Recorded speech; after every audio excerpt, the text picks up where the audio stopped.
Welcome, Vilonia Eagle football fans, to ninth grade football action live from Philip D. Weaver Stadium on the campus of Vilonia. We've got the Sylvan Hills Bears in, visiting to play your Vilonia Eagles in ninth grade action tonight. I got my good friends Madeline Tipton and Stone Cold Steve Austin all mic'd up. How you doing, guys? How you doing? Good. Sweating. Yeah, heck yes. Yes, a very hot day in the booth. Steve tells me it's actually a little cooler outside of the press box than it is inside, if anybody can believe that. There is just a little bit of a breeze blowing up through here, so it makes it a little bit better. Madeline can attest how warm it is in here. Hopefully it's not as warm on the players on the field, but I bet it is with the heat coming off that turf. You know, with that ground-up tires in the field, it's got to be a lot hotter out there for them guys. Most definitely. So we were dealing with some what we thought was going to be technical difficulties, and I didn't even notice who won the toss or whatever, but it appears Vilonia is going to receive. So I don't know how it happened or why, but Vilonia will receive the kickoff to begin the game. So as the night moves on here, we'll throw in some talk about tomorrow night's matchup with your senior high Eagles versus Little Rock Christian Warriors, and a few various other things for you all to enjoy, hopefully. It's going to be an attempted onside kick. It's covered up by number 56. That's Andy Tennant, one of the up guys there on the front line for the Vilonia Eagles. So Eagles will take over 1st and 10 at their own 48. Good position to start the first drive. You know, it'll be the first game of the season for these guys, the real game. You know, they got to be probably a little nerves going on. It's be interesting to see how this first drive goes. Absolutely. They had a benefit game last Tuesday versus Heber Springs. Came out of that victorious. Looked really good, really good.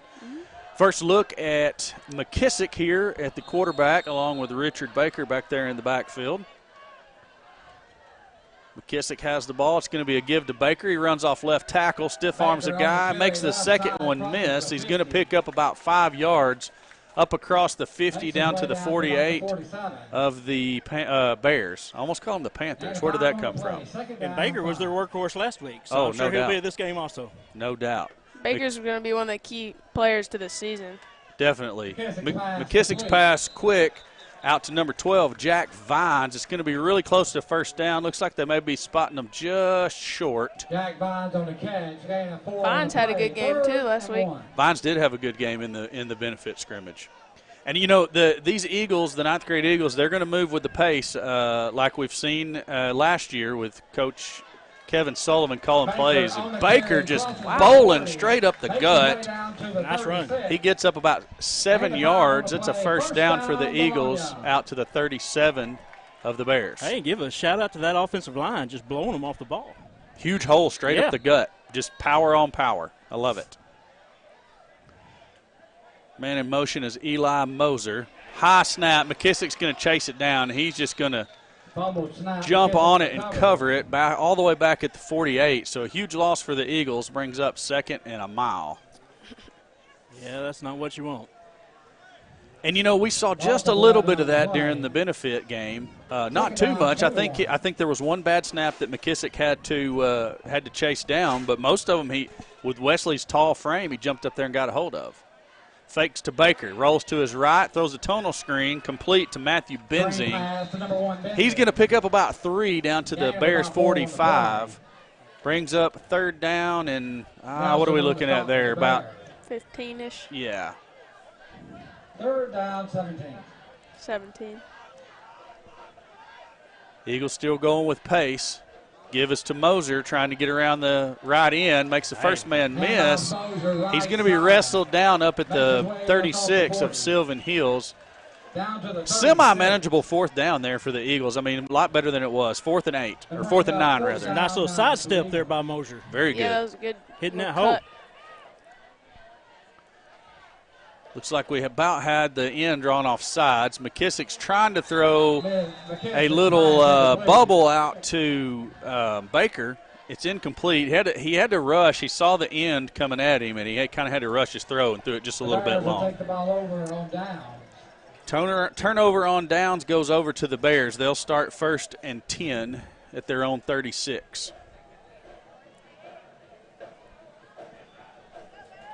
Yeah, last week the defense played really well, so hopefully they can keep these Sylvan Hills Bears intact. You know, Madeline, you're absolutely right. This ninth grade defense was stout last week when we saw them in action against Heber Springs. That is an interesting play, and it's going nowhere. Backwards. First man there was number 31, Landon Alexander for the Eagles. He's helped out by a couple of his buddies.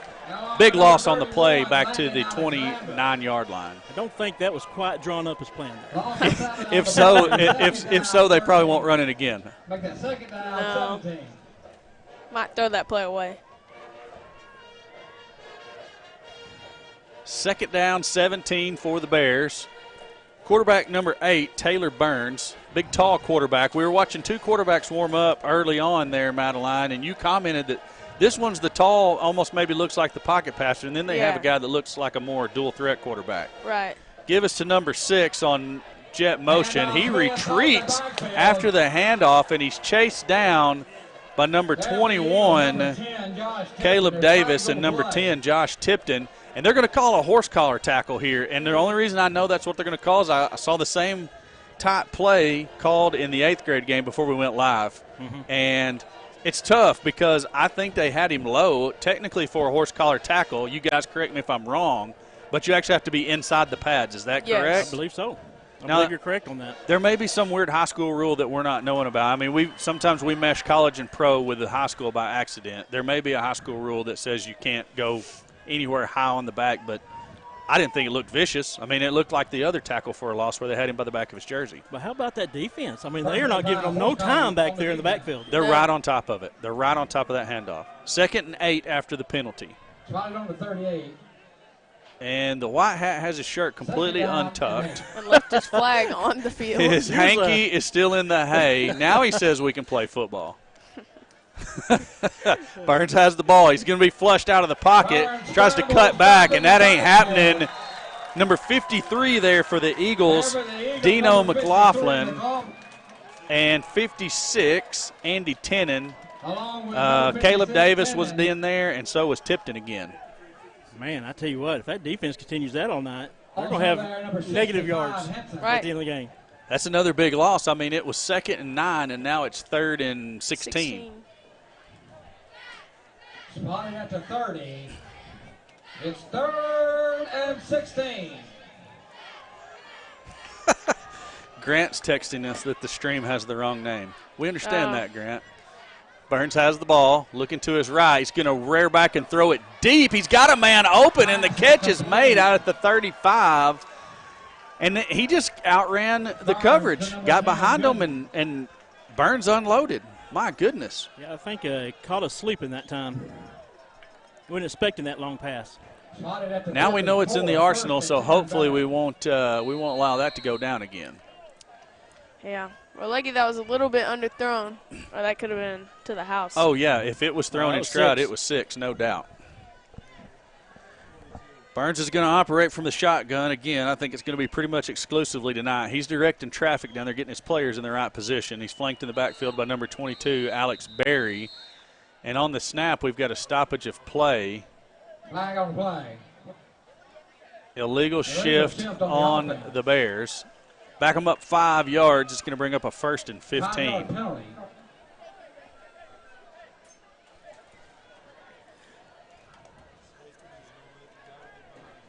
Spotted at the 39. It's 1st down, 15. I believe you know that white hat, don't you? I do know that white hat.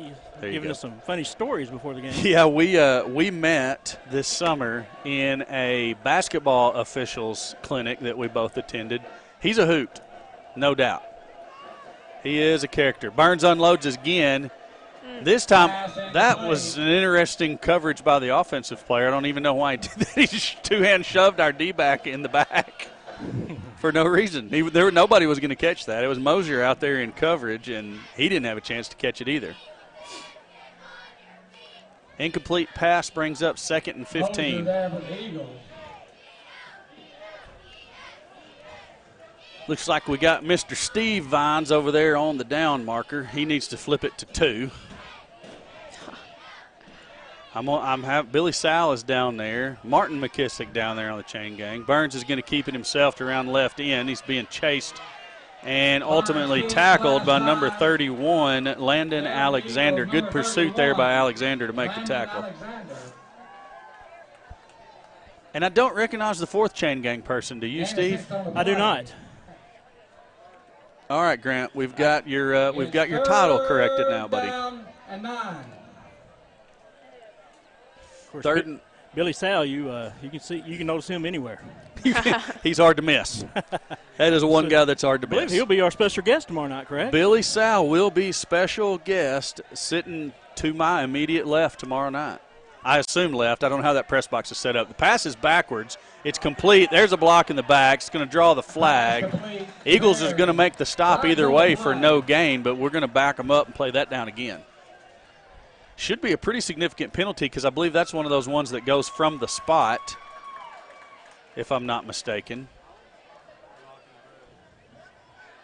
Blocking the back on the offense. Actually, they're going to decline the penalty and bring up a fourth down and about 8. Interesting call by that's what Coach I'm thinking. Morris to decline that penalty. I guess he thinks It'll we bring can up stop fourth this. down. He's got all the faith in the world in his defense, and he has He no does, and he reason should, not. Yeah. the way they've looked tonight. They've had one big play. That's it. One big play. Burns has the ball. He's dropping back. He's looking for the big one again, but he's being chased. Throws up a wounded duck, and the defense for the Eagles knocks it down. That's Colton Ellis back there getting a paw on it and knocking it out of the sky. Turnover on downs, Vilonia Eagles football. Yeah, and that was Landon Alexander again pressuring the quarterback. Landon Alexander and another one, I didn't get his number. But 31. Yeah. Yeah, he's a beast. You know, talking about that defense, they give him an award. And speaking of awards, that's Central Arkansas Trophies is one of our sponsors this year. It's amazing that you came up with that, Steve. That is exactly Yes. right. Central Arkansas Trophies And in we Conway. appreciate 'em. Yeah, absolutely. Hey, tomorrow night they're going to have a professionally produced commercial to show during the broadcast. I've got a sneak peek of it, and it's very, very nice. So everybody be sure, check that out, and give Central Arkansas Trophies a shout for all of your trophy needs. A little bit of a high snap's batted down by McKissick. He falls on it. But it was all for naught as there was a false start called on the Vilonia offense. 5-yard penalty. You know, we didn't see that last week. I mean, that's something we've got to get worked out. That Yeah, there snap. weren't a lot of penalties last week. Well, just the high snaps that we've seen. You think maybe a little bit of nerves with it being Could their be. first real football game? I mean, this team last year, Steve, we didn't broadcast. I mean, if we broadcasted any of their games, I don't remember. Gives to Baker up the middle. He's got a big hole. Powers forward across the 40 down to the 42-yard line. Huge gain. It's going to be a first down, I believe. I'll be shocked if they don't give them a first down in junior high football action. I think it'll be a little short. Unbelievable. Usually they'll go ahead and give them that. Reckon they'll go back to Baker again? Shocker. Yep. Straight up the gut. That's definitely a first down. It's going to be out nearly to the 45. Should be definitely a first down. Yes, there. Anyways, what I was saying was this team last year, they were so close in so many games and just couldn't get it done. In the fourth quarter. Yeah, just lose some heartbreakers in the fourth quarter. So maybe a little bit of nerves, a little bit of good pass from McKissick to Mosier out across the 40, 35-30, and he's drugged down by the back of his jersey at the 24-yard line. I don't see the flag, but You know we're fixing to go quick. I see Coach Morris out there yelling for the flag. I definitely saw that, and I don't blame him. Eagles went a little bit quick, I guess. We're playing with a 40-second clock. There's no whistle ball in play. I don't know why we're stopping them, making them start over. Did we have an injury? I didn't see one. Well, we definitely had a substitution there. Hate that it messed with their momentum. Give's going to be to Baker. He tries to bounce it outside, cuts it back inside, and as is usual for Richard, he's going to gain a couple of yards even when the play looks bleak.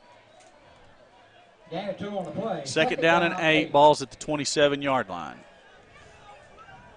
McKissick's got his guy set. Has the football. Fake it to Baker. McKissick makes a man miss, shuffles it out, trying to hit Zach Nolan out in the flats, but he was under duress and throws it just a little high out of the reach of Nolan. But, boy, if he could have connected with him, he had some running room. And Nolan's got some wheels, too. Mm-hmm. Zach can run. He's a interesting athlete. I mean, kind of looks like a big lineman, but definitely has wheels and can make plays. It's third And he's hard to bring down, too. Definitely. He lines up out in the slot this time. Baker to McKissick's left. McKissick's going to roll to the left, picks up a block from Baker. Throws complete. Who's the receiver? Vines. Is it Vines? 12, yeah. Did you see him pointing at the turf saying, my feet were down? Yeah. I love it. Jack Vines on the reception. Kind of reminds me of another guy who played wide in ninth grade football last year who make those catches on the sidelines. Anybody know who I'm talking about? Richard Baker has the ball straight up the gut. Dragging tacklers down to the 5-yard line. It's going to be second down and goal there. Is the gentleman that you're talking about happen to be initial CE? It could be him. Oh, I it think could so, be him. yeah. McKissick has it, gives to Baker. Oh, he's my tackled goodness. around How's the that not? neck. I mean, it definitely was high. Could have been a face mask. No flag. It was definitely around the neck. Third and goal. So inconsistency in the way the flags come out for horse collar tackles. Looks like the Eagles are going to take a timeout and talk it over here. Oh, well, in that case, we're definitely going to take a timeout. I get so caught up in what's going on, I don't even pay attention to the clock. You know, Corey, talk about Baker. It wasn't too long ago we had a player that you named the Beast. Yeah. I'm kind of seeing it in Baker.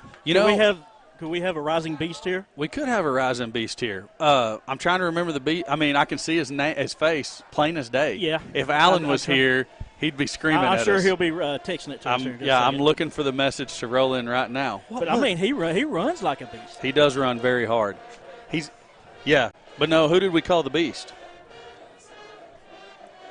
That was Allen's deal. Anyways, on the tip of my tongue. Baker's compact, powerful, lowers those shoulders, just bulls ahead, picks up extra yards after contact. You just got to love his style. And he looks good in football pads, too.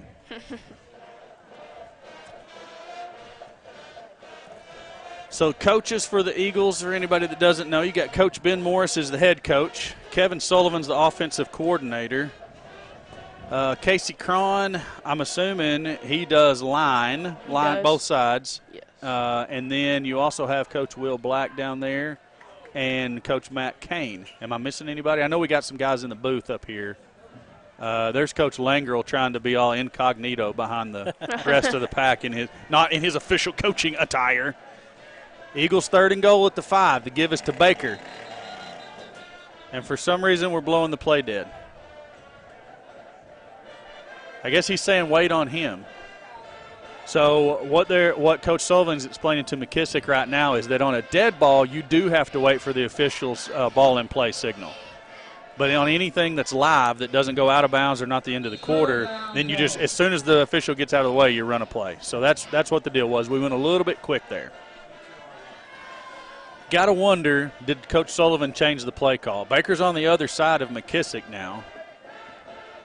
McKissick has the ball, gives to Baker, and they're kind of finding some gaps in our offensive line there and getting to Baker a little bit quicker. He falls forward and gets back to the original line of scrimmage. Going to bring up 4th and goal at the 5. The ball's back at the 6. My mistake.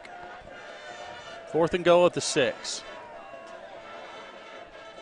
McKissick rolls left, looking downfield. He had Vines, and Vines had a defensive player all over him. Vines is turning around asking for the flag. None comes out, and it's going to be a turnover on downs at the 6-yard line. I agree with Jack. I felt like the cornerback was kind of a little handsy there. Yeah. You'd like to see a score there, but we have given it to them on the 5, so that's a plus. They got to go the whole length of the field. That's a good point, Steve. How many negative yardage plays did we see them on their first drive? I mean, hopefully maybe get a safety here if we get back there. It's a possibility. A good possibility, I would say. Burns calls the play, gets his troops up to the line. Puts a man in motion. fakes it and tries to keep it himself, and he's going down for a loss. They should spot this ball at the 3-yard line at the best. Actually going to put it all the way back at the 2. Yeah. Loss of 4 yards, second down and 14 at the Bears' 2-yard line. Hey, you know that offensive line, they've got to be worried right now. Yeah. Absolutely. I think their offensive line outsizes us, but they're bigger than we are. They ain't as scrappy as we are, though. No.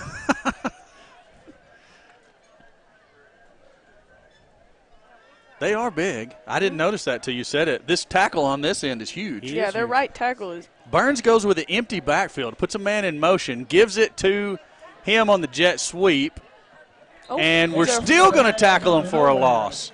The ball should go back to the 1, maybe? They're going to give him back up to the 2. 3rd and 14 still from the 2-yard line. Eagle defense just showing out tonight. And what I like to see, it's not just one guy chasing them down. It's a whole group of guys trying to bring down the runner. Absolutely. I'm sorry I'm not getting numbers on these. This is the hardest angle for me to see, and we don't have a spotter tonight. So tomorrow night we'll have our official road spotter, Mr. Josh Aldridge, in the booth. He's always good for a quip. I've been told he may want to take a turn on the microphone as well. We'll see how that goes tomorrow night. Bears are going to take a timeout. This is a good opportunity, Steve, to talk about Linda Marie's, I think.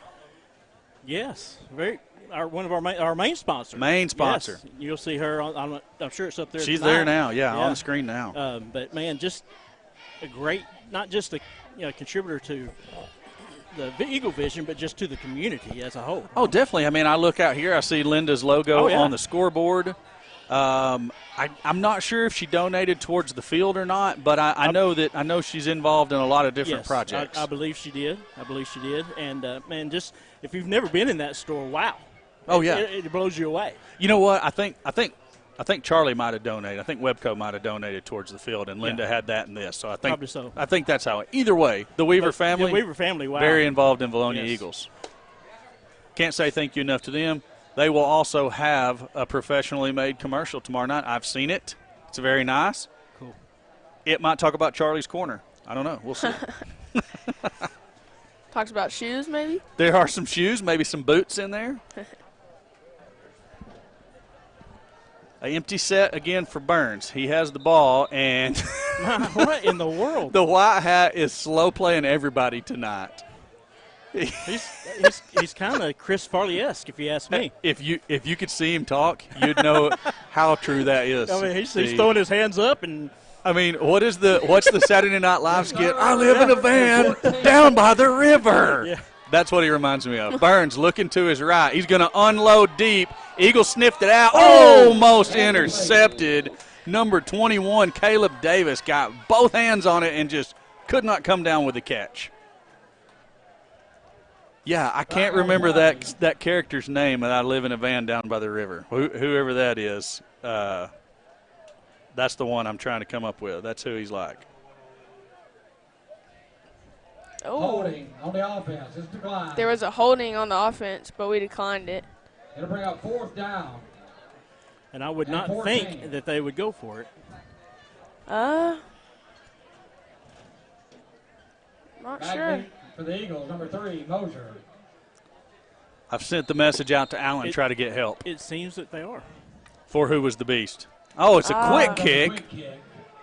And Mosier says get out of the way and lets it roll. It's going to go out of bounds at about the 39-yard line. The Eagles going to have the very short field to work with here. 38-yard line actually where they're going to put it down. That's where we'll set up 1st and 10 on this drive. But once again, our defense. Holding true. Yes. Holding true.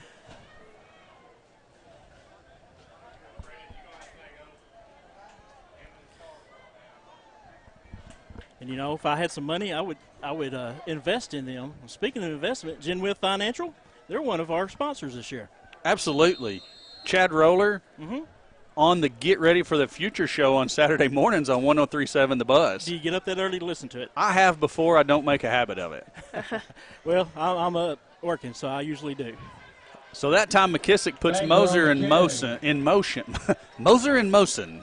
That's a mouthful. Say that 5 times fast. Moser in motion. Gain of 4 on the play. The give is to Baker, though, straight up the middle for 4. 2nd and 6 is what the Eagles are looking at out at the 34. McKissick's going to give to Baker again, and they're just going to try to let him workhorse it. He's going to pick up about a half a yard, bring up 3rd and a long 5. Sylvan Hills, though, they seem to have come up with an answer for that. They're going to have to maybe take him around the end or yeah, they're doing something. I'm gonna have to watch their D line and see what they're doing here. Oh, okay, yeah. So fake to Mosier. Get the pass is complete to Nolan. He's off to the races. Number 84, Nolan. I thought he stepped out of bounds, but I guess he didn't. He gets all the way down to the 10. Good job tight roping the sideline, Mr. Zachary Nolan. Speaking of Nolan, another one of our sponsors, D&N Construction, but I don't have time to talk about him now because the Eagles are going to run a play. We'll get to him, though. McKissick pitches to Baker. And that's what we need to do. Baker right there, 5. Yep. Touchdown, V-Town! Richard Baker goes in from, what was it, 10 yards out? Yeah, Yes. 10 yards out for the touchdown. Eagles lead it 6-0 with the 2-point conversion to come. And I don't think he was touched. If he was, it was just barely. Maybe breathed upon.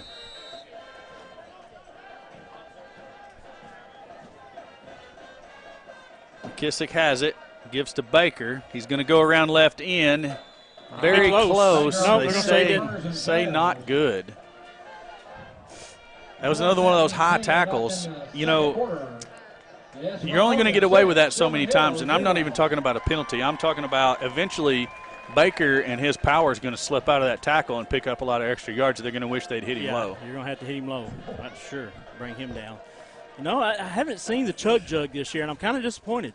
You know, that's a good point. I tried to talk about it during the benefit game, and then something happened, and we got on another subject. But I've got to wonder, and sometimes Coach Cron's wife watches these broadcasts. Usually that's when we're away. If it's at home, she's probably in the stadium. But I think sometimes she listens in the stadium too. If you're listening, send me a message and let me know if he has anything special prepared this year, a la last year's Chug Jug. Oh, Alan is sending us messages on the live fan feedback, but we are running Skeleton Crew up here now. I don't have my computer to monitor that. Madeline's checking it out. Kick is away. Number 14 has it and drops it. There's going to be a scrum for the football. I believe he got we got it. And Eagles are saying they have the ball. Is there a signal by the officials? Yes, our ball. No, he just said Bears. Nope, now he's going to say Eagles. Chris Farley. Who said that? Yeah, I know Chris Farley lives in a van down by the river, but what was his character's name on oh, okay. Yeah, so it was Rocha. That's it. What was his first name? How could we forget him so I know quickly? So many names run through your head when you're doing this, you have to forget quickly so you can remember the new ones. Isaiah Rocha. Yes. That's it. Very good. He was the beast. Baker does look a deep pass out to Jack Vines, just out of the reach as he dives for it at the 20. And again, that's another one of those balls. If it was thrown in stride, Steve, 6 points. 6 points, no doubt. And you know, you got to think they're going to connect here in just a little bit. Oh, definitely. So Alan was sending me that it was Chris Farley that did the skit. Yeah, we know he was the actor that did the skit, but what was his character's name in the skit? The motivational speaker that lived in the van down by the river. That's who this white hat looks like and talks like if you got to see him up close and in person. Looks like we got Caleb Davis back there in the backfield. Timeout, Sylvan Hills. So Davis was going to be the running back. Everybody else was the same. Yeah, Alan's wanting us to tell the white hat to tuck his shirt in and quit looking so unprofessional. We don't disagree. Unfortunately, we don't have a direct line into his ear. Madeline, I understand you have a special segment tomorrow night. Have we named it yet? I think we're going to call it like timeout. Timeout with Madeline Tipton. Tipton's timeout? That could work. I like Tipton's tips. Well, it might not always be tips, though. Yeah, true. It's her segment. We're going to let her own it. Okay. Yeah. Do you want to give me a sneak peek of what we're going to talk about, or are you going to totally just come out of left field and haymaker us? It's a little bit about don't underestimate people. Ooh, I like it. I like it. All right, so Tipton's timeout coming at you tomorrow night. That's it. Matt Foley. I love it. Davis with the carry around the left side. Tries to make a tackler miss and falls forward for an extra yard or so. He's out to the 40-yard line. It's going to bring up third and about 8. 3rd and 8. McKissick gives it to Davis, and I think he's going to have the first. Looks close. Looks like it. Davis not the power running back that Baker is, but he certainly is elusive. I don't know if Baker's hurt, if he's just winded because we rode him like an old draft horse. Oh, Whitehat says first down. And he did that with authority. Well, I think he's getting a little bit of lip from the other side. And probably from both sides, if I had to guess about it. We know Coach Morris can be slightly persuasive. And don't forget, Coach Langer's roaming around down there somewhere. McKissick's going to roll to his right. Picks up a good block by Nolan and Davis. Throws it on a comeback route to Benzing. And Benzing gets up there for about 5 or 6 more yards after the catch. First down, Eagles down to the 15. And look at Coach Sullivan. I mean, you can barely see him in the bottom left of the camera there, I think. Just flashing signals and jumping up and down saying, let's go, let's go. I love it. And this is his style of football. McKissick has again, going to give to Davis. Davis ducks the tackler in the backfield. And, you know, Steve, both of these running backs we've seen so far for the Eagles, they're falling forward every play. And that's what you want to see. I mean, you know, you might make a short gain, but as long as you fall forward, you're going to pick up more yardage. Always getting some extra real estate. I love it. Davis again trying to get around left end. Being chased, makes a man miss, almost kind of bobbled the football there, and he was going to fall forward again, and another guy come up and stuck him, just kind of stood him up. So they're going to give him the 8, I believe, just inside the 9-yard line. Eagles take a timeout. My goodness. 2:13 left to play, and this is a good pace. I like this. Well, that's the pace that the Eagles want to go for sure. So let's talk about, we talked about Tipton's timeout, or exactly however you're going to word that. Whatever you say tomorrow night, or maybe whatever I say, that's what it's going to be branded forever. We'll discuss on the ride down. How about that? All right, that's cool. All right, Steve, let's see. We didn't get to talk about D&N Construction very much. Let's talk about them. Okay. You know, they have been a sponsor that's been with us throughout Day one. when it was birthed. Day one. You know, we really appreciate them. And going back to Chad Roller, yeah, his advertisement is coming in through his employer now, Gen Wealth Financial. But Chad's been with us from day one also through the Charlie Roller Foundation, which was one of our inaugural sponsors. So we want to always mention the Charlie Roller Foundation and what they stand for and whatnot. So thanks, No doubt. Thanks to them also for being a day one sponsor. D&N Construction for all of your project needs. Baker back in the game. He has the ball, and he's met in the backfield again. I don't know if he's a little bum or what, but he doesn't have that quick first step that he had right at the beginning of the game. I think it's more that the defense is getting there now. He doesn't seem to be limping or anything. You're right about that. Maybe it's just the defense is playing a better scheme at the moment. McKissick's rolling to the right. Baker with the block. McKissick dumps it out to Mosier at the 5. Touchdown, V-Town. There is a flag in the backfield, though. I don't know that signal. Is it a hold? Holding. Yep. Okay. I didn't see him come all the way to here, so I was a little confused. He was pointing and giving number signs and all this. Blocking the back on the Eagles.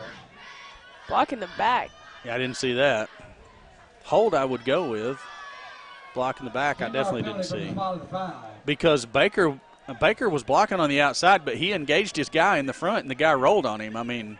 And then he let go. He let go once the guy rolled. Now it's 4th and long.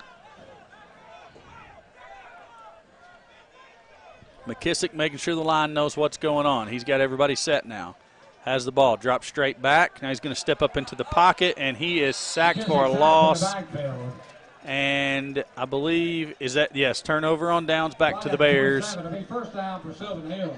Out at the 27-yard line. It's where Sylvan Hills Bears will take over 1st and 10. With a minute 23 left to play until the half. Well, we're getting drives down the field. We're just not getting them in the end zone right now. True.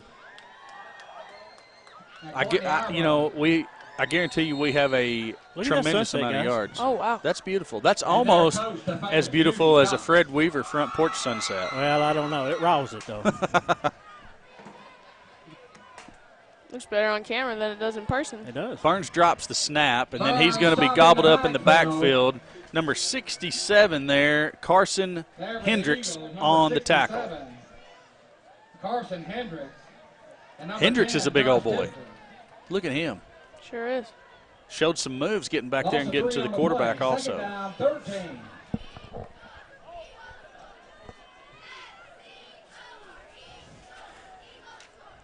think there's only, 25 kids on this roster? Yeah. Probably much of them going both ways, you would think. Oh, I'm sure there are.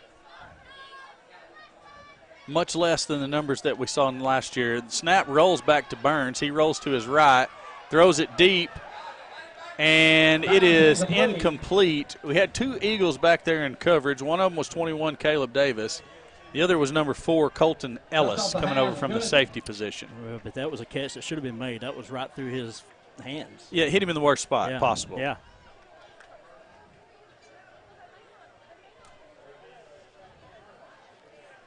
But it was good coverage, though. It was. So I got to wonder what's going on with the Sylvan Hill snaps. The last 2 have rolled back there to Burns. I'm kind of enjoying it, to be honest with you. Our defensive line's in their head. Could be. There's only 3 of them. It's like 3 on 5. Yeah, but they haven't been able to run on us. Actually 6. They've got a tight end in there. Oh, now we're going to bring a backer up. Oh, they're going to call that. False start. False start on the offense. Very good. That was Landon Alexander coming up showing blitz. Finally talked the guy into jumping. Be a 5-yard penalty.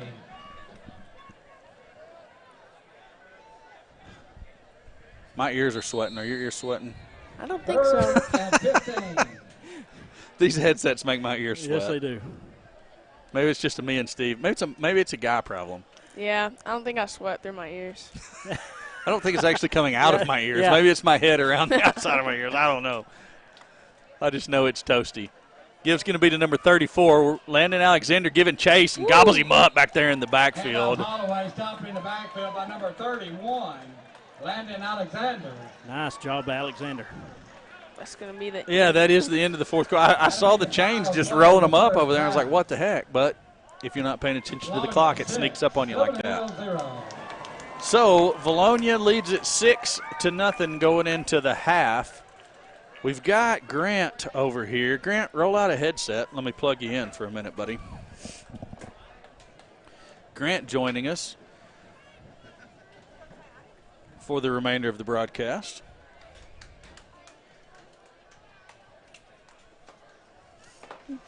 All right, Steve, let's see. We've talked about DNN. We talked about Gen Wealth. We talked about Central Arkansas trophies. Vilonia Family Pharmacy come on board with us this year. Yes, they did. And, man, they I don't know if you've ever been in there. I don't know if they're your pharmacy, but, man, what great people. And they not only contribute to us, they contribute to the foundations, they contribute to the school. I believe they have bought a sponsorship on the field. So they give back to the community, and that's what you want to see. Indeed. I mean, we appreciate having them on as a sponsor this year. That's Vilonia Family Pharmacy. If you don't have a pharmacy that you use in town, I would suggest you give them a shot. Grant, talk to me, Goose. Hey, Corey. How are yeah, you? Grant's in the house up, now. man? So any thoughts on Vilonia Family Pharmacy? I love them. Yes. They're family. They are family. What more could you want in a pharmacy? That's right. What more could you ask for? Drugs? That's for drugs. That's what they usually give out. But we're With like prescriptions? the legal kind. Yes, prescription yeah, drugs. Yeah, definitely. So let's see here. And we're leaving anybody out?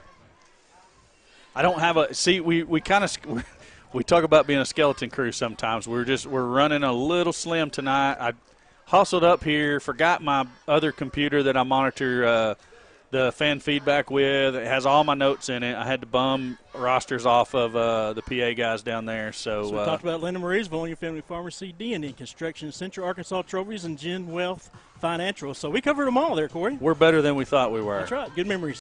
Absolutely. Appreciate every one of the sponsors. Thank you so much for helping us out this year. Steve, adjust your camera down there and let the cheerleaders – yeah, there we go. Get them in the shot. Probably can't hear the music. I unplugged the crowd mic so I can get Grant in here. All right, Grant, so we talked about Tipton's timeout or timeout with Tipton, whatever she's got going on with that tomorrow night. You got anything special planned for us tomorrow night during the broadcast at any point? We'll have some senior spotlights going. Senior spotlights. I love those. They're my favorite. Do you care to tell me who the seniors are that will be spotlighted tomorrow, or do you want it to be a complete surprise? Oh, it's going to be a surprise. Dadgummit. I knew you was going to say that. Suspense. The suspense is thick. The suspense is thick. It's in the air. Okay. So Eagles travel to. Is that anything? Only you got anything else special that you got planned for tomorrow night? Not yet. Do we know we'll what? See. Do we know what holiday it is yet? Not yet. We will know tomorrow morning, though. Are we going to announce that during the pregame show, or are we going to wait till kickoff to talk about that? We'll go pregame show. Okay. Pre-game. I like it.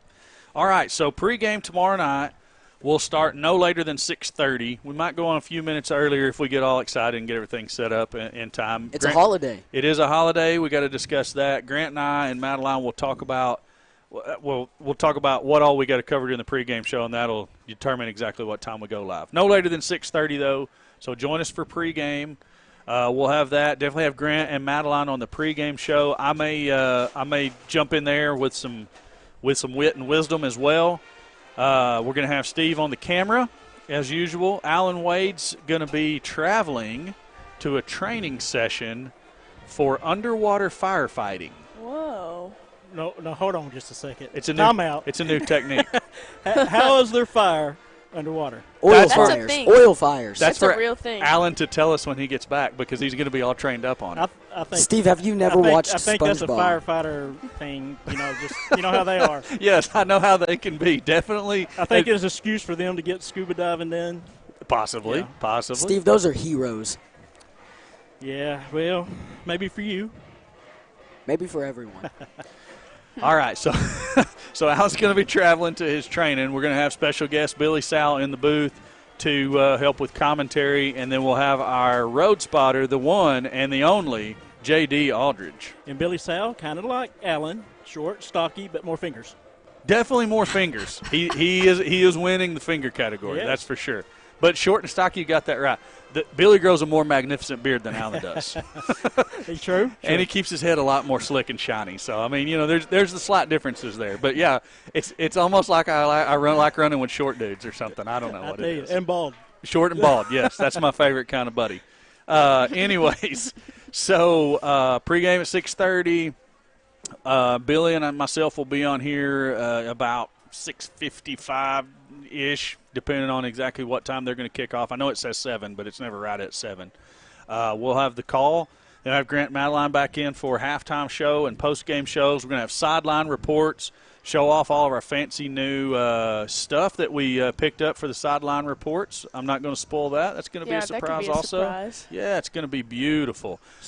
Speaking of new stuff, we have upgraded some of our stuff, and one of the things that I'm very proud of is this camera monitor that I can actually see stuff with now. Yeah, so for those of you who don't know, and it'd be hard for you to understand if you've never done this, but trying to film a football game through the little bitty monitor on a camcorder is very tough. So Steve has done that the past 2 years and done a very good job with it. So I mean, I think everybody would agree. Steve's a great cameraman. Ben's working out well. We've had some other guests come in and help. I think Steve has done the best work of anybody we've had, and he's done it on that tiny little monitor. So this year we upgraded. We doubled, maybe even tripled the size of his monitor. That's his bonus. It is his bonus. It is his bonus. You don't know how many times he's asked for that, and we've had to say, Steve, we don't have the money for that this year. We got to buy X. Steve, we don't have the money for this. We got to buy X. We've tried different things that just hadn't worked out. But this one, man, works great. It's beautiful. I'm looking through it right now. I'm sitting in the press box looking through the window into that, and I can see, Oh, it's awesome. I mean, I can see what you see on the screen, but it's just as clear as a bell. It's very nice. So that's going to help out, make the videography even better than what it has been in the past. We've updated some of our sound Definitely. equipment. Yeah. So hopefully coming through a little bit clearer. That's right. We've got an extra headset. Well, all four of us are sitting here with headsets on, able to talk to you. Anytime we've had more than a couple of people talking in the past, we've always had to use the wireless mics or something else. But now got all the headsets for everybody to wear. And like Steve said, we added a couple of other peripheral devices. We got some extra cabling that we bought to allow us to be a little bit more versatile, because we know what the setup is in our press box, but we don't ever know what it's going to be when we go to the opposing stadiums. Now, everybody's more than hospitable. We've never had a problem with them not offering us a space. We just don't know how much space it is going to be, or exactly where Steve's going to have to set up with his camera versus where we are with all the other equipment. I mean, we've had him on the roof. Yes, there's been many places I've been scared, very scared. We've had him out on little perches out to the side. We've had him stand in the sleet. I mean, it's been interesting. And then I think basketball gets even worse than football does sometimes. Well, we talk about these upgrades that we do, but we cannot do it without our sponsors, and we appreciate them. 100%. Man, we couldn't do it without them. We say it every game, but we just can't.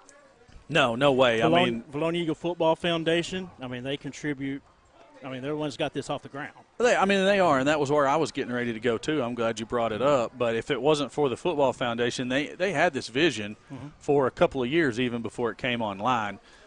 So some of you longtime Vilonia fans remember all the way back when we had nothing but radio broadcasts. Yes. And those were great because that was what the technology was. Well, some things happened. We had some change-ups, a couple of different, play-by-play guys come through, a couple of different stations you had to keep up with, and then all of a sudden, a couple of weeks before the season, about 3 years ago, we got dropped like a lead balloon. And, we were down and we hated it, but, man, what a blessing. It was, yeah.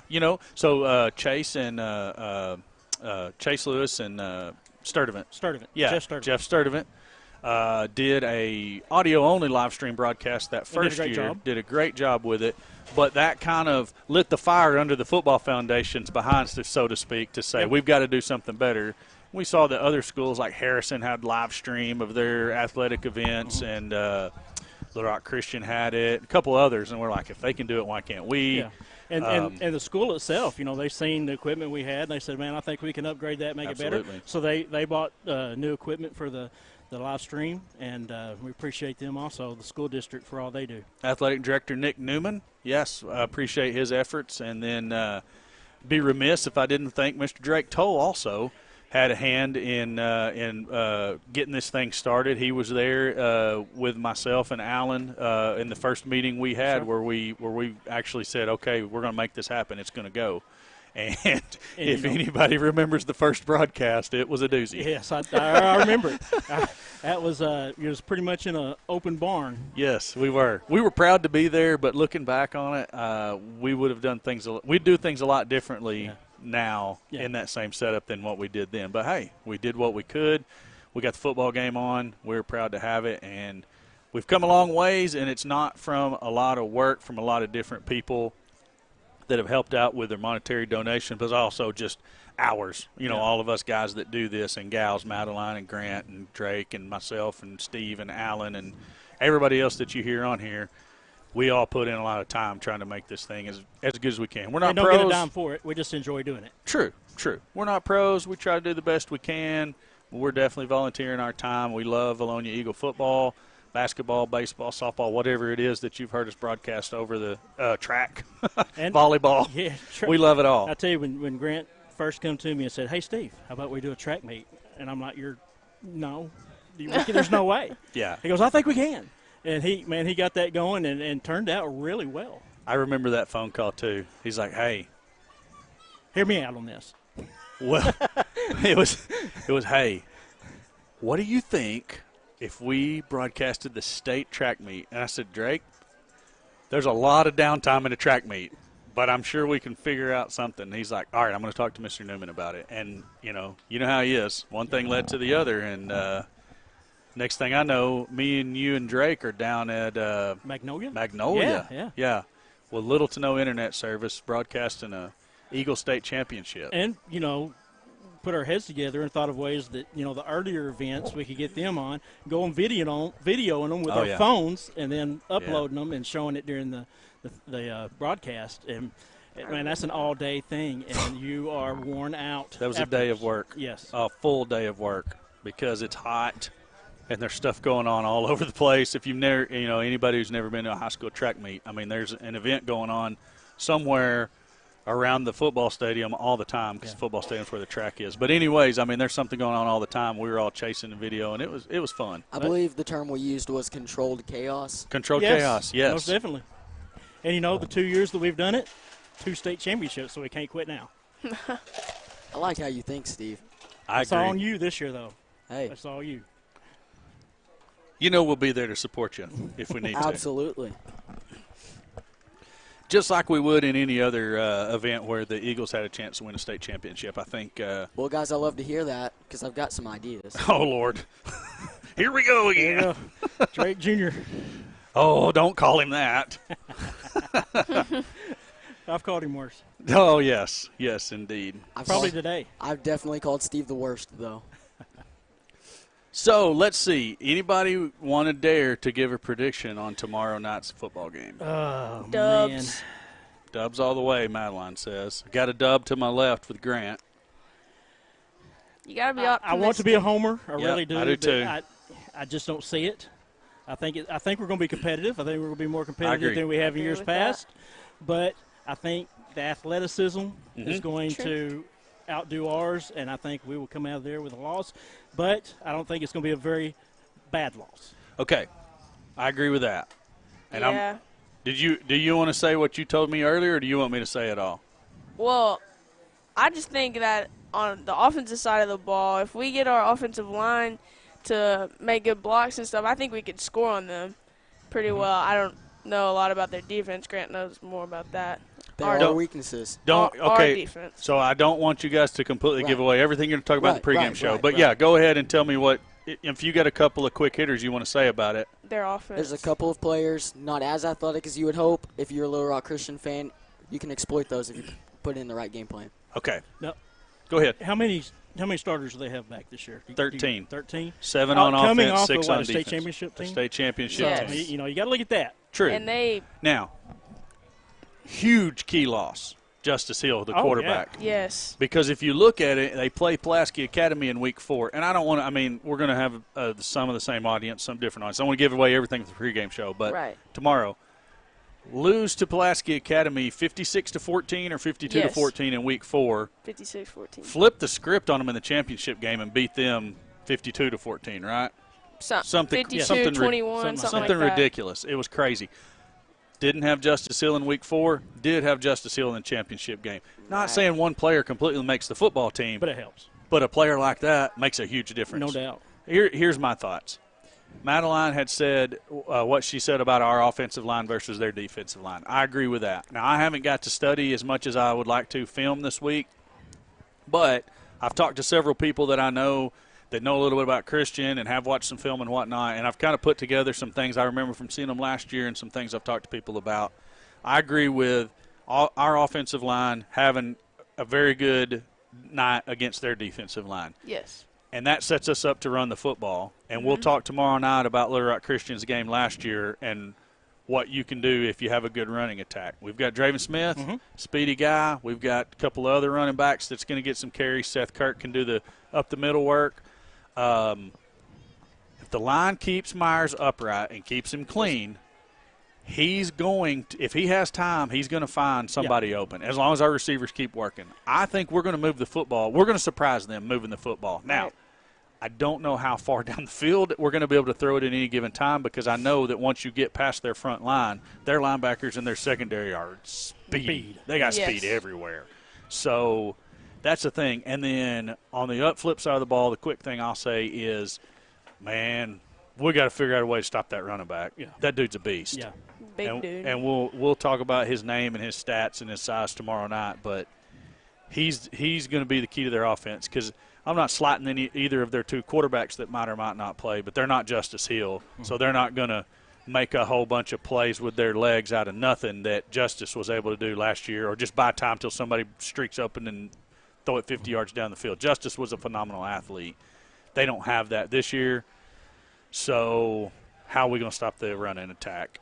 Well, you talked about, Austin Myers, and I think he's the key to the game. If you give him time, I think watching the game last week, the benefit game, he didn't just focus on one receiver. He was looking off to other receivers. He finds that open receiver. If you give him time to do that, I think we will be successful. And we've got to get the passing game going to get that running game going. That's right. And I think, well, I don't know anything. I hope that we have a scheme set up where we get the ball out of his hand quick and make that defense think, okay, they're going to try to dink and dunk us to death. And then eventually once our line figures out, okay, we can block these guys and their secondary's not being able to play press and try to pick everything off, then we can start running some of our intermediate stuff, and that's where he's going to kill you. Now, I had somebody ask me today, I was chit-chatting earlier over at the volleyball game about tomorrow night, and they asked me about did I think Myers would get scared if he got hit a couple of times by these big guys. Grant's shaking his head. No, he's played with him for several years. I've played with him for years and years. I've coached him before. I know what kind of a kid he is, and I said, "There's no way that kid's not scared." I mean, I said he's not going to take a hit and just give up. I mean, if there's anything, well, not anything, but he's smart. He's tough. So. On the field, as tough as nails. Yeah, no doubt about it. Eagles kick off to the Bears to start the second half. A little confusion on who's going to take the ball. Number 14 actually gets it, and he's down at the 30-yard line where the Bears will take over 1st and 10. But, yeah, even if Myers takes a couple of licks, I don't think he's going to start running around scared by any means. And not that that's what somebody was saying. They just asked me the question, how's he going to respond to big boy football? I said he's going to be fine. And I don't believe that even if they do get to him, they're going to hit him very hard. They're not that much of a hard-hitting team. Don't get me wrong, they can. But they're not going to try to just, kill him every time, every play. Right. Because they know his ability to scramble and move around in the pocket and break free from those just arm tackles just to take him down. Sure. Right, so he's going to be moving around enough to where it's going to be difficult to get to him. It's going to be a lot harder to shake him up. Ooh. I agree with that. Eagles got in the backfield and got hands on Burns but couldn't bring him down. Still breaking tackles. He's going to pick up a first down all the way out to the 45-yard line. We got an Eagle player down back there. I think it was friendly fire because he's one of the guys that tried to make the tackle and got, I think, banged up by another Eagle tackler or would-be tackler. He looks to be in some pain. I can't tell if he's holding a knee or if it's his arm or – I can't really tell what's going on. Our trainer, Wilson, is out there to check on him. That's a hard-working dude right there. No kidding. Wilson. He, for every sport. He's everywhere. He's a busy man this time of year. And we appreciate him, that's for sure. Well, look at it like this. On campus today, we had home tennis matches. We had home junior varsity and varsity volleyball. We had home 8th grade and 9th grade football, and we had home 7th grade volleyball. So we had 4 different athletic competitions all going on virtually the same time on campus today. And Wilson made an appearance at all of them. Yeah. And, he is paid to be here, but, man, I'm sure he does not get paid enough for all he does. Not for all that. Not for all that. You could double his salary, and it probably wouldn't be enough as hard as that guy number works. 3 that's down. That's Eli Mosier. Yep. Looks like he's kind of holding that arm. Might be a shoulder or something. It was, we're watching the replay now. Madeline pulled up the replay for me. It's hard to see exactly what happened. It looks like the Sylvan Hill guy just sort of pushes him in the back, and then he gets knocked by one of our guys that was in pursuit of the quarterback. Let me look at these feedbacks over here. Matt Foley, go Eagles. Okay, we got Mr. Watson with 2 players on the senior varsity team tomorrow night. He says he thinks it's going to be evenly matched. Exception of their running back, got to shut him down. That's right. So Clint Watson says turnovers and shut down their running back. I couldn't agree more. And it's a good way to win a game. He's a pretty sharp. Yeah. He's a pretty sharp dude about football. Yeah. He was a very good running back for the Eagles back in our day. Well, back in my day in school. A little after your time, Steve. I ain't trying to date you. Who is it again? I'm sorry. Clint Watson. Oh, yeah. Yeah. Very good running back. Corbin and Colton's dad. Remember me and Alan arguing over which Watson was in the game last week? Yeah, Watson and Watson. I said, no, Watson is the other name. He's like, this one says Watson too. And I'm like, oh, it's the younger Watson. Okay. Sound like a law firm. Watson and Watson, football players at large. That was a good All-out blitz by the Eagles. Zach Nolan's going to get home. He takes down Burns and picks up the sack, and he says, you ain't having none. Big loss on the quarterback sack by Zachary Nolan. Ball's going to be back at the 26-yard line. It's like 30, second and 30. I would say it is second and halfway back to Sylvan Hills then.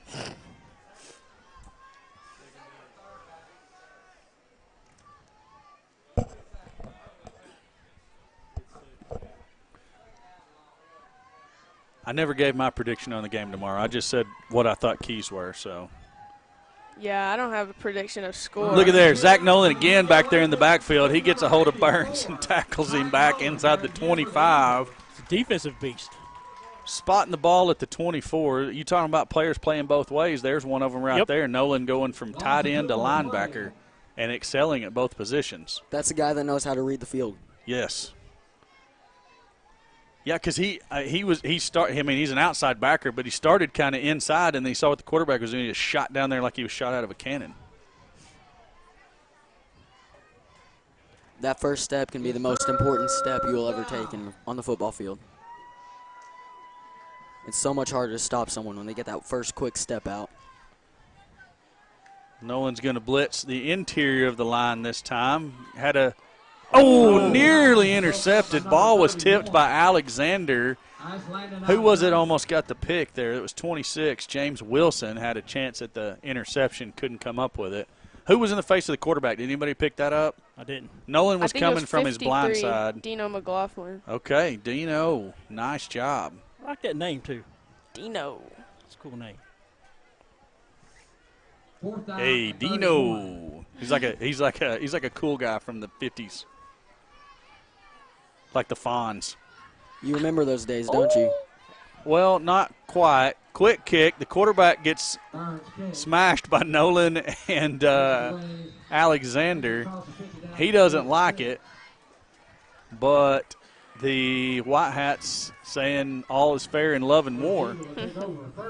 That play reminded me. I don't know if you saw it. I forget which game it was, but they're taking a punt, college football. Punter bobbles it, picks it up, bobbles it again, and just gets plowed over. That is the best punter takedown I've ever seen in my entire life. I don't remember what game it was either, but it was amazing. I love punters and kickers, and I hate to see that, but at the same time, I want to see it more. Who has the huge Australian punter? Dude is huge. He's like 6'6" or something. Not Miami, is it? No, it was a Saturday game. That's right. Somebody's gonna send it in to us. Somebody that's listening knows. But I thought that was cool. And then somebody had like a 30-year-old punter or 32-year-old in college. Yes, he was also from another country. Moved over here. He'd never attended college. Started college at like 28 or 29 years old. So he's like a 30-year-old college punter. Interesting. That's living your best life. I guarantee you it is. I believe it was in the Tennessee game, whoever they were playing. Is there that putter? The 30-year-old guy? Yeah, no, the tall guy. That was Georgia State. Yeah, right. yeah. Screen pass to Baker. Because as I was up in the luxury box, we had it on there. We okay. Yeah.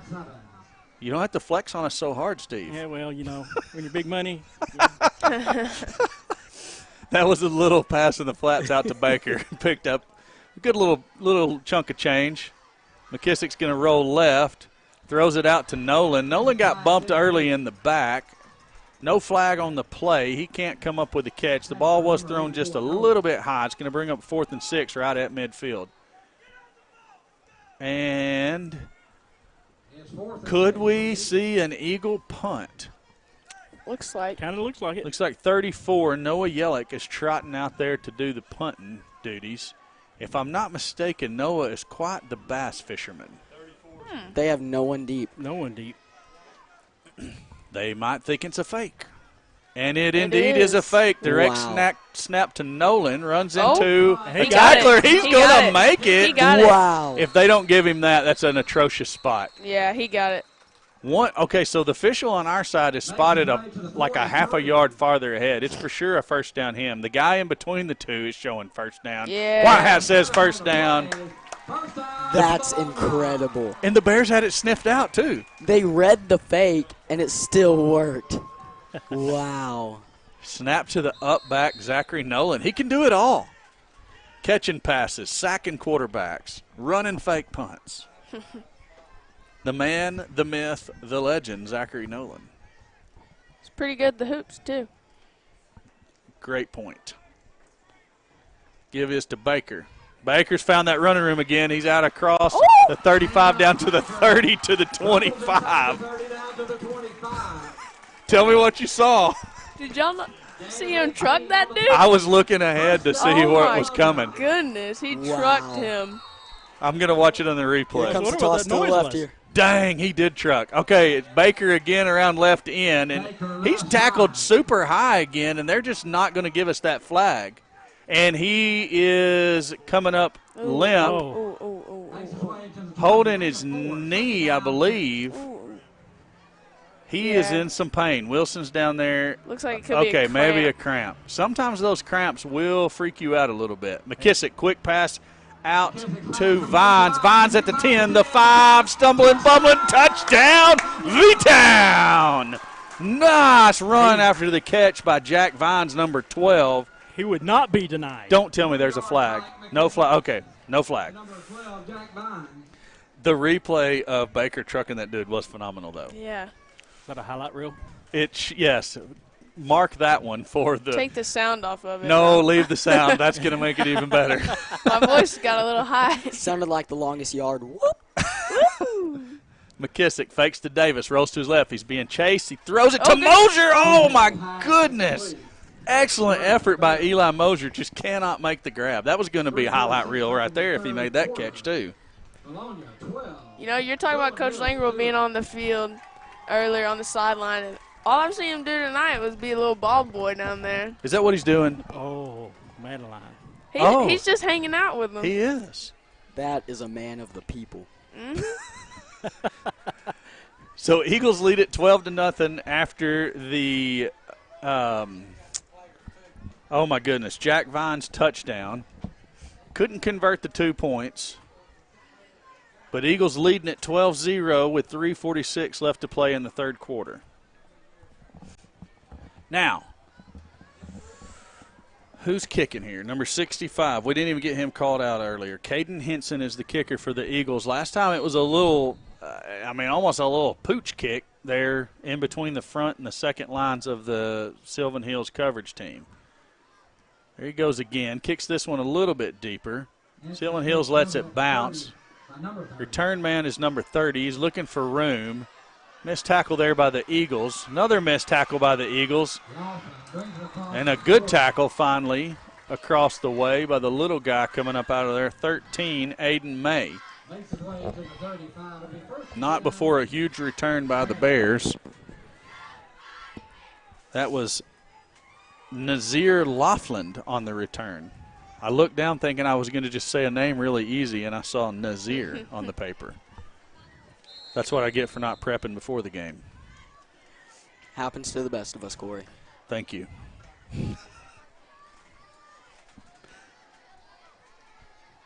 Burns has the ball, drops. He's going to heave one deep. He's got a man, but we also have coverage. Good job there by number 21, Caleb Davis, to break up the pass there at the last minute. Actually, I don't know that he could have played it any better. Also had number 4, Colton Ellis, coming over from the safety position to give some help. And Coach Morris is not very happy about something. I don't know what it is, but he was fired up. Get an injured Sylvan Hills Bear on the play. You've probably heard some of those fiery speeches by Coach Morris, haven't you? Absolutely. I won't go into detail, but He cracks me up. I love him to death. they're fun and terrifying at the same time. I can see that. I can totally see that. there's a mix with him, too. You never know when to take him seriously. I could see that. I know that first year he coached softball, it was Callie's senior year, and she said they just didn't know how to take him at all. And I said, just, If you know what kind of jokes he likes, Yeah, he can be a fun guy. yeah. If you don't, he won't. Well, he coaches the pitchers, so she didn't have to deal with him directly as much as the pitchers did. But I talked to those girls, and they were like, "We don't know how to take him." I was like, "Don't." I said his bark is a lot worse than his bite, especially with girls, and they figured that out. And then he was still tough on them. He expected a lot, but I'm sure it was a different animal on the softball field versus the football turf. And 3 on the play. Number 53 on tackle there. Did a great job running down the running back. Dino McLaughlin, that's your guy. That's right.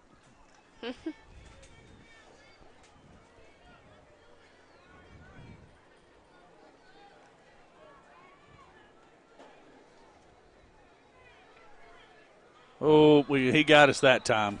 Nolan was going to come on a blitz again, and Looked like Nolan and Alexander were coming. False start on the Burns offense. goes with the hard count. Oh, a false start. Oh. Penalty. Wow. All 12 of the Bears faithful hate that call. Wow. 37. That may be Drake Toll playing against BB. That may beat that. No, nothing will ever No. beat that. That was the best. Man, I can't believe you just said that. Sometimes the mouth opens and the words come out before the thoughts are processed fully. That reminds me of the No. volleyball student section. Silver Hills, long journey down there. So It is. It's so far. So far down Highway 107. built them a nice high school. I don't know if you've seen it, but man, outstanding. So after much discussion and whining from the opposing sideline, we overturned the call to offsides rather than false start. Which makes the 12 fans And happy. the replay shows indeed it was offsides and not false start. I thought that too. Yeah, I did too. I'm just playing about the whining. Those coaches were justified there. Burns sends his man in motion. Has the ball rolling to his left. He's got a guy in the flats, but can't make the completion as he throws the pass behind his intended receiver, number 7, Jalen Mayo. That looked like one of those almost you're too open. Makes you a little bit nervous, misses the throw. Yep. Yeah, that's one of those that if he throws it out in front of the receiver, he's going to get a decent pickup. He's going to get the first down most likely. Right. Guys, I don't know if it's cooled off in there, but it has not out here. It's no wind still no more. I mean, it's not like it was when the sun was up, but is it's very still a humid. bit steamy. You know, Corey, I think my ears are sweating a little bit. Now that I think about it, Huh. they're a little hot. And you said you don't sweat from your ears. I do now. There's a first time for everything. It's 4th down. There goes my theory of that being a bald guy thing. Definitely not bald. Bears are going to go for it on 4th down. And we got a stoppage of play. The white hat is fired False up. start on the offense. False start on the offense. Let's see it, Madeline. 5-yard penalty.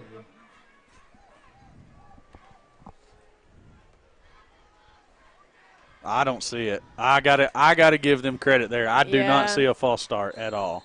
I didn't see anything. The replay is conclusive that there was no false start.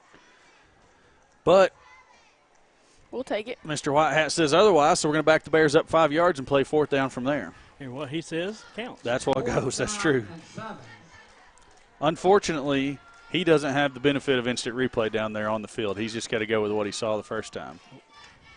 See, now that time I thought they could have got the left tackle for a false start, but there's no flag. Burns keeps the ball. He's going to have the first down and a little bit more. Nolan's trying to tackle him, but Burns showing some aggressive running there.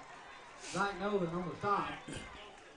Ball's down Along at the with number 19-yard line of the 53. Eagles. 1st and 10 for the Bears right there.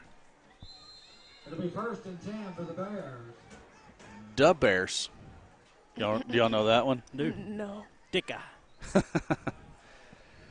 Madeline, you need to brush up on your early to mid-90s Saturday Night Live. I'm just telling you.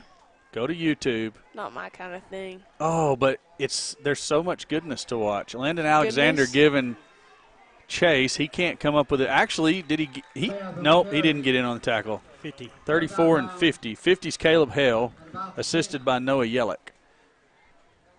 Is it Yellick or Yelich? I think it's I Yelich. believe it's Yelich. I think it's Yelich. Madeline said Yelich, so I'm going to go Yelich. Yelich. Yeah, I think it's Yelich. I'm sorry. That's Noah. one thing I can remember his name. So. Well, if I say one wrong, correct me immediately. Well, you just asked. Well, I said it earlier. I think I said it wrong, although I may have just flip-flopped back and forth. It's all good. Burns is going to roll to the left. He's got that guy out in the flat again. He connects this time on the pass. There's a whole flock of Eagles down there to take him down, though. But you know what? He caught the ball at like the 8-yard line, and he ends up down at the 3. So, Yeah. pretty good effort by the receiver there. It looked like the same play. I think it is. I think they're And just running it over and over. He still threw it behind him. Jalen Mayo was the receiver there. Good effort by him after the catch to pick up some additional yardage. Bears really. Score here makes it interesting. It does, but is this the first time they've truly threatened to Yes. score? Yes. Okay, so ball at the 3-yard line, 1st and goal there. Burns has 22 Alex Berry in the backfield with him. Eagles showing blitz. Burns has it. Rolls to the right. It's a quarterback keeper. It's a designed run. He's met at the 1-yard line and driven backwards by number 67, Carson Hendricks. And that's the end of the third quarter. Looks like 34, Mr. Yelich was also there in on that tackle. But Hendricks was the one that delivered the blow that stopped the touchdown from happening. The designed quarterback run there, kind of off right tackle. And good job by Carson Hendricks to step up and stop it. Into the third quarter, the Eagles holding on to a 12-0 lead. 8 minutes of football left to play with the Bears threatening at the 1-yard line, I believe is where the ball is going to be placed down. Guys, I've had something on my mind all night. Well, get it off. There is not a single bear in Sylvan Hills, and I know for sure that they are not blue, even if there is a bear. You know, Steve, Madeline, thinking of a new segment. Oh, no. Deep Thoughts by Grant McNew. I like it. Deep I like thoughts. I like it. You better be thinking now because You it's are. coming at you tomorrow. Yep. Look, some things, they just need to come out. Hey, I'm not disagreeing with Some that. things don't, though. Well, that is true. She makes a great point. I'm just saying, be ready because there may be a time tomorrow night when I say, and now, Deep Thoughts by Grant McNew. I have no With- filter. We know. Oh, no. We've heard the highlight reel or the low light reel, however you want to say it. I'm basically a broadcasting legend. Self-proclaimed. Back in Self-proclaimed. basketball season, Of course. what did he just say about Grant Trees. McNew? Yeah, exactly. Exactly. There's one thing to remember. It's trees and apples. They fall. It's too easy. Hey, well, we got this time out here. You Yeah. know, it's that time of year when Vilonia Eagle Football Foundation starts getting sponsors for their shirts that they give away Oh, yeah. at home games. Yeah. And we need some this year. So Okay. if you got a business out there and you'd like your logo to be put on back of them shirts, $500. That goes on the shirt, every shirt that we give away, and also announced over the PA system. And we talk about it here on the live stream. All right, so the Bears are going to take a timeout. We can cover this a little bit more in depth. So, Steve, how many of those shirts do we give away here in the stadium? I believe it's 175. Okay, I was thinking 150, but that Yes. you probably know more about it than I do. But basically, those are just first come, first served. It is. If you want a shirt, you come get them. I've got shirts from the last I don't know how many years that Oh, yeah. I wear. That's all about- over town. My wife has them that Yeah. she's picked up. My kids have you them. see them all over town, and you see the sponsors on the back of them. So it's great advertising. Yeah. And not, it's advertising, but it's also a donation to the Vilonia Eagle Football Foundation, which goes totally to the football program. Right These back, kids. right back to the Yes. kids. Definitely. So a few things that the Football Foundation does, for sure. They always make sure that the kids have something to eat before they leave an away game coming home, no matter where we go. They also always make sure that the kids all have access to an ice-cold Gatorade. Excuse me. at halftime of every game, no matter where we go. Equipment, helmet decals, the run out, blow up. Bears give the ball to number 7. No. We've got Eagles in the backfield. Nolan and Alexander were there. Ultimately making the tackle is number 4, Colton Ellis, coming up from that safety position. It's going to bring up 3rd and goal all the way back to the 8.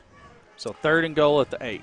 That was a good defensive play, but you also have to notice the stiff arm right off the line by number 7 there on Sylvan Hills. Immediately pushed a guy off of him and then ran back about 3 yards. You know, if you're going to stiff arm, you should probably just go forward, right? At that point, yeah. Okay. Yeah. I'm just making sure that my mind is thinking in football terms that typically you're wanting to run downhill. Right. He ran the wrong way there. Okay, good point. Burns has it, looking to throw out to the right. Has the Oh my, good concentration, because it was excellent coverage. Oh my. Did we signal no catch, then we signaled touchdown? Holy cow. Great It was definitely coverage a touchdown off the tip. by Jack Vines. He tips the ball. The receiver stays focused enough to go get the ball out of the air. I didn't even get the receiver's number. There were so many things going on there. I did, but great concentration by the receiver there to stay with it. Oh, I already have a text message. We've just picked up a shirt sponsorship. No kidding. Indeed we have. I watched the fake. I saw him. Oh, good point. And it's good. What? What just flew out of there? That was a shoe. Okay. I thought they pitched the football, but it was just a shoe. I knew it was white. But the guy caught it. So how did you know the fake was coming? Saw him doing it in the warm-ups. Oh. I'm just like that. Tipton's attentiveness. Oh, no. Oh. I love It's You got see a ring what to it. you see what I did It's there? got a ring to it. Well, great. You know, going back to the sponsorships, this year, that money that was given to the Football Foundation, we were able to buy new water coolers on the sidelines. Also, 2 70-inch TVs that they're going to be able to bring out to the sidelines to watch replays on. No way. Yeah, Nice. and the Nice. carts that them go on. So, you know, whatever we can, if the coach comes to us and says, hey, I'd like this, we try to get it for him. Sure thing. And I mean, it's not one of those things where you hear about, you know, money getting wasted or not accounted for or whatever. None of it's wasted. Every penny comes in, goes right back out into the football programs. So definitely, if you're a fan of Vilonia Eagles football, it's a good way to help support the team. Everything basically flows through the Football Foundation. Coaches are having all the players tighten up. They're definitely expecting an onside, and they do quick onside it. Picked up by number 56, and he's actually going to return it out across the 50 to about the 47-yard line. 2 yards, 3 yards? Andy Tennant said, "Don't kick it at me, fool. I'm running. I ain't falling on the ball." That is something that Pat McAfee did while he was on the Colts. That's The only difference is we had a guy in the middle there. Were they still in the Yes. huddle when that ball was kicked? Yes, they were. Well, they weren't technically in a huddle because I don't think. Well, you can't do But a they were bunch on a bunched. return. They were tight, and then the kicker just comes running out of there and kicks it. It was, I mean, pretty sweet play by Sylvan Hills, honestly. Eagles 1st and 10 at the Bear 47. Ooh. McKissick is going to be an inside Baker run, but we've got an offsides call on the Bears. And, I mean, he jumped. I didn't know I couldn't see from here if he came across the line or not. But 5-yard penalty. Yeah, I think he was did. he? He was in the neutral zone? Okay. That's why those guys are down there and I'm up here. First down and 5. Eagles holding on to a 12-8 lead. Clock is rolling with 6:41 left to play in the game. Eagles not going with near the pace they did earlier in the game. McKissick gives to Baker. Baker makes the first man miss and then bowls over a couple of more tacklers. First down out at the 36-yard line. It's good to see him back out there. Yeah, he was certainly in some pain during the third quarter. I think it was a cramp. Yeah, that's what I was going to say. Looked like his calf because Wilson was rubbing it out and had a roller out there and everything. It is awfully hot in humid out here tonight, so And I can see how that could happen. His uniform is a different shade of red with all of the sweat that he has poured into it. Another Baker run, making guys miss, just mauling folks over down to the 24-yard line. That's another Eagle first down. He just keeps his feet going. He gets hit and just his feet keep going. Again, I'm a huge fan of how he lowers his shoulders on contact and delivers the pain instead of just taking it. Grant, what you doing down there, buddy? Oh, you don't even have your headset on.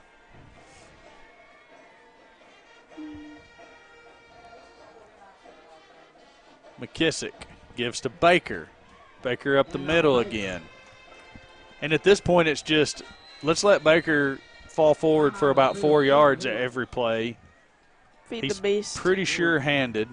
5 minutes, 35 seconds left to go. Hopefully, just run out the clock here. That's right. Sylvan Hills takes the timeout. What do you have going on down there? Give it to the young I was on beast. cleaning duty. Oh, okay. It was my turn.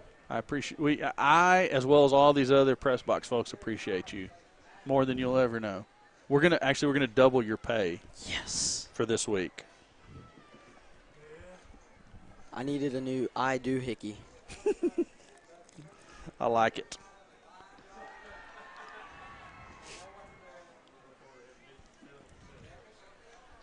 I was going to say something about Richard Baker. Yes. I do not remember what it was. That happens to the best of us. That was a good use right there. Yeah. That was a really good use. He is limping a little bit, so. Second down, 7. He's not going to be in for this play. Looks like Caleb Davis checks into the backfield. Baker's going to take a breather. Do the Eagles pass the ball here? You think they just go ahead and keep it on the ground? I think they keep it on the ground. Mosier in motion. He has the ball, looking for running room around the left end on the jet sweep. He's going to pick up about 3, maybe 4 yards. I guess 3 if he's down at the 18. So brings up 3rd down and 4. 3rd and 4 for the Eagles. Eagles not in a hurry, but I don't know why the clock is not running. That's what I was about to It say. has not ran, has it? No, it didn't run after that timeout. That'll make for a long game. I don't think we ever started the clock on the previous play. So Baker just up the middle. We're rolling now. Just running up the middle, abusing people. Gain of about 10 on the play. First down, Vilonia. Clock is rolling. It's down to 5:15. And now we've got a timeout on the field. Now we're going. Now we're going to start the clock again. Whew. It's hard to keep up sometimes, guys and gals. Baker is in the backfield. He's going to get the call, and he is tackled for a loss this time. Big 79. He is fired up about it. there. Braden Crowley. You have to act like you've been there before. You just made a tackle. Nobody stopped Baker so far tonight, so maybe nobody has Still. been there before. Still. He had to flex on all of us. He did flex The on way all he of got us. up. You're losing, dude. Hey, they feel like they got some momentum, even though we're in the red zone.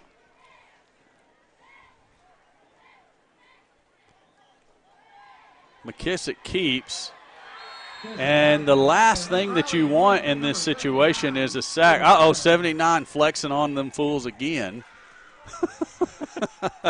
Here's one thing you do not do to a Coach Sullivan offense.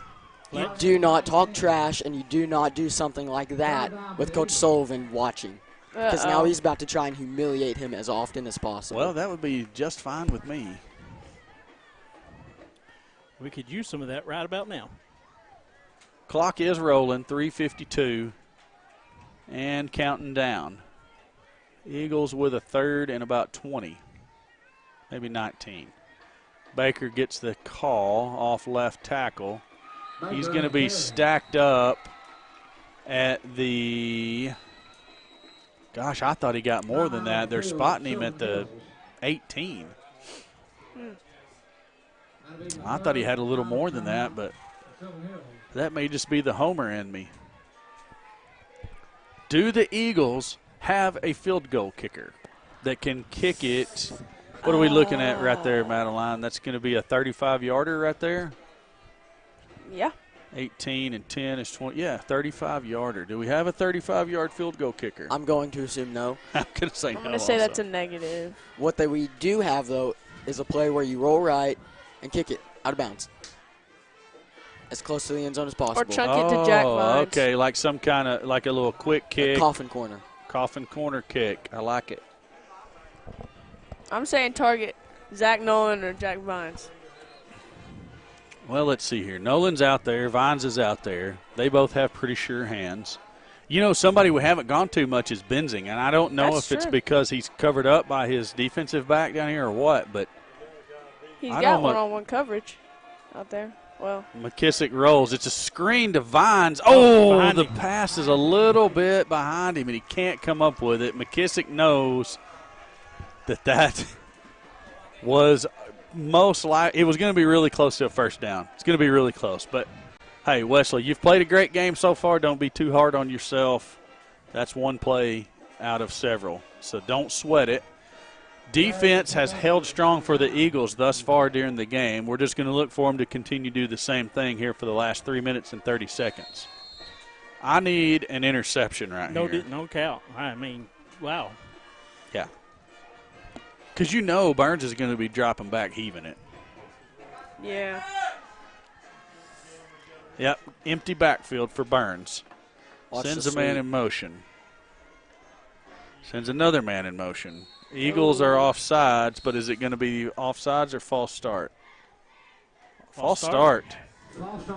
So the Bears, I see what's happening to them. They're trying to get too fancy. Basically, they're running sets that I'm sure they run in high school, and their linemen can set and hold their stance while all these guys are moving around getting reset to try to fool the defense. But this is the ninth grade here. No slight to ninth graders, but, I mean, you're still learning. And replay did confirm that was a false start. Excellent. Burns rolls left, looking downfield. Eagles in the backfield. They miss him. Now he's going to run to his right. There's Nolan. Nolan can't make the tackle. Yelich can't make the tackle.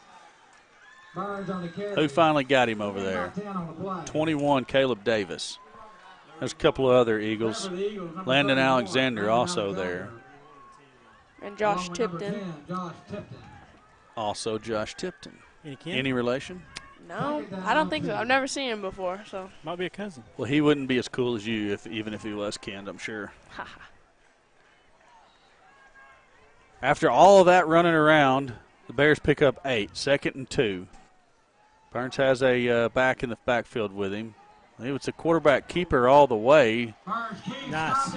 But he never committed. He was like, I'm going to run around the left end, but now I'm going to stop and look back and see if I can go this way. And I thought boom. for a second he had the edge, but he cuts back a little bit and just gets slammed. Who was it? Caleb 50? Hale. Caleb Hill. Caleb Nice Hill. job. Tracked him down all the way from the opposite side defensive end. Well, I guess that'd be a defensive tackle. Sylvan Hill's letting a lot of time come off this clock. That is true. Don't seem to be in no urgency. Well, their plan is to just let it run down to about 10 seconds and throw the 75-yard bomb and win it on that. I hope you're wrong. I hope I am too. Big third down. Burns has it, looking to his right. He's going to throw it complete, but a big lick by Jack Vines, not before the completion is made by completion catch made by number 6, Jawan Smith. Clock stops while they reset the chains. 1st and 10 at the at the Bear 44. This clock's still running. Well, they stopped it while they set the chains, and then okay. the white hat blew it in again. Bears not in a big hurry here. Burns looking deep. 53 and 50. Hale, that's Caleb Hale is 50. 53 is Dino McLaughlin on the sack. Loss of 4 yards. 2nd and 14 at the 40 for the Bears. Clock is still running. 42 seconds left to play. And they have 2 timeouts, so. Carson Hendricks hustling to get off the field as there's some substitutions on the defensive line for the Eagles. Man, they just The Bears can't get it figured out. They're just letting time tick off that clock. Burns looking deep, loads up, heaves it, and no flags. 3 Eagle defenders in the area, Vines, Davis, and Ellis. Incomplete pass stops the clock. 18 seconds left to play. 3rd and 14 at the Bear 40. That was a situation where you have to say the defense does have the same right to the ball as the offense. Just a play on the ball. 3rd and 14. One of the Bears coaches over there was wanting a pass interference play, but No. I mean, you don't have to turn and look for the ball in high school. You can totally face guard. Burns drops. It's being flushed out of the pocket by Landon Alexander. Sack all the way back inside the 30. 10 seconds, 9 seconds, 8 seconds, 5, 3. That's going to be it. Sylvan Hills is not going to get a play in, and that's it. The clock is expired. Eagles are going to win it 12-8. Corey, why do you have 2 timeouts and not use them? I mean, maybe they went to the Les Miles School of Game Management. Wow. Is that a possibility? Hey, Maybe they were playing by those alternative football rules that Alan Wade loves so much that they thought if they kept those 2 timeouts in their pocket, they were going to get 2 points for them at the end. So, therefore, if they got close enough to kick a field goal and they were still down by 1 point, they would get a point for each timeout, and they would therefore win by 1. Gotcha. Deep thoughts with Corey Erie. But what a big win for this 9th grade team. Huge. Yeah. Huge. Big way to start the season. Absolutely. I mean, had some struggles early, not moving the ball, but punching it in the end zone. Got a couple of touchdowns behind some big runs by Baker and a huge run after catch by Jack Vines. McKissick had a good night. Didn't throw any interceptions. Baker had big a huge night. Did we have any fumbles? We didn't have any I don't think there were turnovers, did we? turnovers. No. No. Maybe a turnover on downs, but no actual Sure. turnovers, if you will. Interesting if we had some stats, see how many rushing yards Baker had and True. tackles that. What's his name? Nolan, yeah. Alexander. I mean, name them. The whole defense. The whole defense. I mean, wow, good job. Excellent team effort by the 9th grade Eagles. You like starting the season with a win. They look. I got a text message from somebody in the stadium that saw them play a lot last year as 8th graders and now seeing them this year as 9th graders and said, night and day. Night and day. Yeah. These guys have worked hard all off season. And you can tell it. Absolutely. They've worked hard. They've busted their butts. They're out there. I mean, the defense is just killing it. And then we've got some offensive weapons. I mean, McKissick, Vines, Baker, Davis, Benzing, Mosier. I mean, you got some guys that can play. I like what I saw. You got to give a big attaboy to the coaches. You can tell that this is a well-coached ball team. I mean, not many penalties, not turning the ball over, just not doing stupid mistakes. Absolutely. I love it. I'm glad I came tonight. Likewise. I think we all are. Madeline, any closing thoughts? Anything you want to add? No, just good start to the season and hope to see them get a big win next week in Bauxite.